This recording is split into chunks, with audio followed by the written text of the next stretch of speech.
Good morning আমাৰ digital ক্লাছলৈ সকলোকে স্বাগতম জনাইছোঁ। আমি দ্বিতীয়টো ষ্ট্ৰাকচাৰ আঁকিবলৈ আহিছোঁ অৱতল দাপোনত গঠিত ৰশ্মি চিত্ৰ, যিটো কৈছিলোঁ প্ৰথমটো আমি আঁকিলোঁ, ছেকেণ্ডটো আঁকিম। ছেকেণ্ডটো আমাৰ কি আছিলে, আমি প্ৰথমটো কিহত চালোঁ যে অসীমৰ পৰা যদি আমাৰ লক্ষ্য বস্তুটো ধৰোঁ তেতিয়াহ'লে আমাৰ কি হ'ব, এইটো কি চাম অসীমত নাচাওঁ, এইটো আমি চাম ভাঁজ কেন্দ্ৰৰ বাহিৰত। লক্ষ্য বস্তু যদি ভাঁজ কেন্দ্ৰৰ বাহিৰত থাকে, ভাঁজ কেন্দ্ৰৰ বাহিৰত থাকে বুলি কৈছে। লক্ষ্য বস্তুটো আমাৰ ক'ত থাকিব, ভাঁজ কেন্দ্ৰৰ বাহিৰত থাকিব। তেন্তে প্ৰতিবিম্ব আকাৰ প্ৰকৃতি কি হ'ব সুধিছে। এতিয়া ভাঁজ কেন্দ্ৰৰ বাহিৰত বুলি ক'লে আমি কি বুজি পাম, এইটো ভাঁজ কেন্দ্ৰৰ বাহিৰত মানে এনেকুৱা য'তে ধৰো, আমি ইয়াত ধৰিব পাৰোঁ, ইয়াত ধৰিব পাৰোঁ, য'তে ধৰো। মই এইখিনিতে ধৰিছোঁ, এইটো ধৰি ল'লো আমি লক্ষ্য বস্তু। ইয়াক দিলো নাম A, ইয়াক দিলো নাম B। এতিয়া প্ৰথম কি হ'ব, ভাঁজ কেন্দ্ৰ অকণমান সলাই লৈছোঁ দেই, বেছি দূৰত আহিছে। প্ৰথম আমাৰ কৈছিলোঁ এখন প্ৰথম যাব দাপোনত পৰিব, কাৰ্চিন দিম লগালগ। দাপোনত পৰাৰ পিছত ছেকেণ্ডত কেনি যাব, ফকাছৰ মাজেদি পাৰ হৈ যাব। আঁকিলো ফকাছৰ মাজেদি পাৰ হৈ যাব।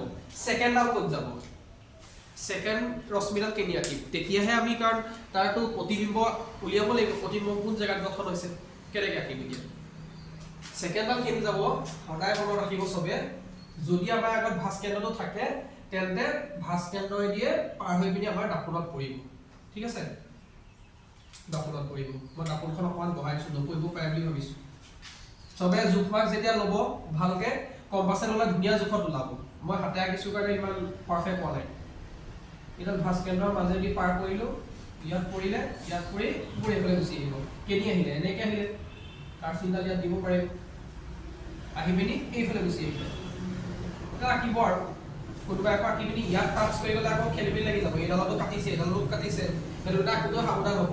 মই সেইকাৰণে এইফালে বহাই দিয়াই দিয়ে, চবে এনেকৈ আঁকি দিব, প্ৰব্লেম নহয়।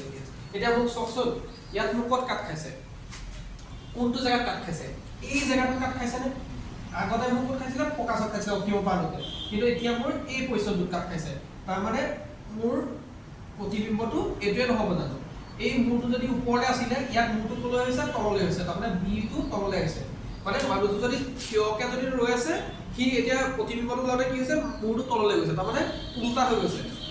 এইটো A, এইটো B। এই ষ্ট্ৰাকচাৰটোৰ আগত আমাৰ কিবা প্ৰব্লেম আছে নেকি, একো প্ৰব্লেম নাই, ধুনীয়াকৈ হৈ গৈছে। এতিয়া আমি উলিয়াব লাগে লক্ষ্য বস্তু যদি ভাঁজ কেন্দ্ৰৰ বাহিৰত থাকে, ভাঁজ কেন্দ্ৰৰ বাহিৰত থাকে, ভাঁজ কেন্দ্ৰৰ বাহিৰত থাকে, তেতিয়াহ'লে কি হ'ব, প্ৰতিবিম্ব আকাৰ আৰু প্ৰকৃতি কি হ'ব। এতিয়া শুনিছে আমাৰ প্ৰতিবিম্ব। এতিয়া আমি ক'ব লাগে প্ৰতিবিম্বটো ক'ত গঠন হৈছে, চবে দেখিলে গম পাবা প্ৰতিবিম্বটো কোন জেগাত হৈছে, ভাঁজ কেন্দ্ৰ আৰু ফকাছ এই দুটাৰ মাজত হৈছেনে, ভাঁজ কেন্দ্ৰ আৰু ফকাছ। এতিয়া আমি তাকে লিখিম, আমি বেলেগ কিবা লিখিম জানো, কি লিখোঁ, প্ৰতিবিম্ব ক'ত গঠন হৈছে, ভাঁজ কেন্দ্ৰ আৰু ফকাছৰ মাজত, ফকাছৰ মাজত। আকাৰটো কেনেকুৱা, ইয়াৰ তুলনাত ইয়াৰ আকাৰটো কেনেকুৱা হৈছে, ডাঙৰ হৈছে নে সৰু হৈছে, এইটো দিছে ডাঙৰ নে সৰু, এতিয়া সৰু হৈছে। এইটো যদি মোৰ এইখিনি পৰা এইখিনি যদি 2 চেণ্টিমিটাৰ আছে, ধৰিলো আৰু এইটো ধৰি অনুমানিক দেখাইছে 5 চেণ্টিমিটাৰ আছে, এইখনৰ পৰা এইখনলৈ কিমান হ'ব, 3 চেণ্টিমিটাৰ ধৰা, তাৰমানে সৰু হৈছে, ইয়াৰ তুলনাত এইটো সৰু হৈছে। তেতিয়া আমি এইটো কি বুলি লিখিব পাৰিম, সংকুচিত বুলি লিখিব পাৰিম। অথনি কৈছিলোৱে যে সংকুচিত বা সৰু, কোনোবাই সৰু ক'বলৈ ভাল পাব, সৰু ক'ব, যোনে সংকুচিত ভাল পায় সংকুচিত ক'ব। খালি চাবা আজিকালি আমাৰ কি হৈছে, এক্সামবোৰত আমাৰ MCQ আহেতো, MCQ আহিলে আমাক এনেকুৱা ধৰণৰ দিব যে লক্ষ্য বস্তু যদি মোৰ ভাঁজ কেন্দ্ৰৰ বাহিৰত থাকে তেন্তে আকাৰ কেনেকুৱা হ'ব, তলত দিয়া থাকিব সংকুচিত, ডাঙৰ, তাৰপৰা সমান, এনেকৈ দিয়া থাকিব অপশ্যন।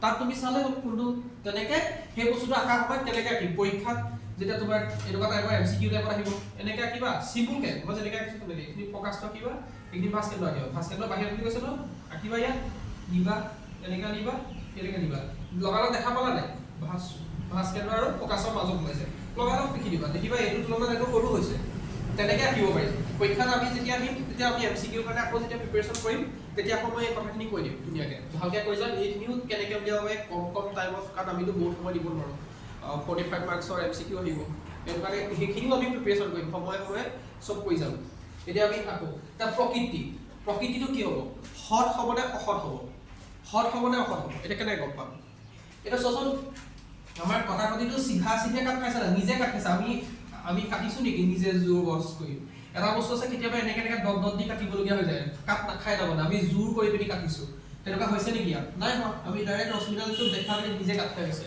সেইটো কাৰণে কি হ'ব সৎ হ'ব সৎ আৰু এটা কথা মই কৈছিলো প্ৰকৃতি আমাৰ সদায় অৱতল লক্ষণত কি হয় বুলি কৈছিলো সৎ আৰু উল্টা হয় এটা এইটো উল্টা নে সিধা এইটো দেখাত গম পাইছো কিন্তু উল্টা নে সিধা উল্টাই কাৰণ এইটো মূৰটো ওপৰত উঠি আছিলে ইয়াৰ মূৰটো তললৈ গুচি আহিলে উল্টা ইয়াক আমি ডেছ ধৰো যেনিবা সৎ আৰু উল্টা থেংক ইউ দ্বিতীয়টো চিত্ৰৰ কাৰণে হৈ গ'ল আমি নেক্সট 3 নম্বৰটো ষ্ট্ৰাকচাৰ আঁকিব ট্ৰাই কৰিম নেক্সট ভিডিঅ'ত আহি আছে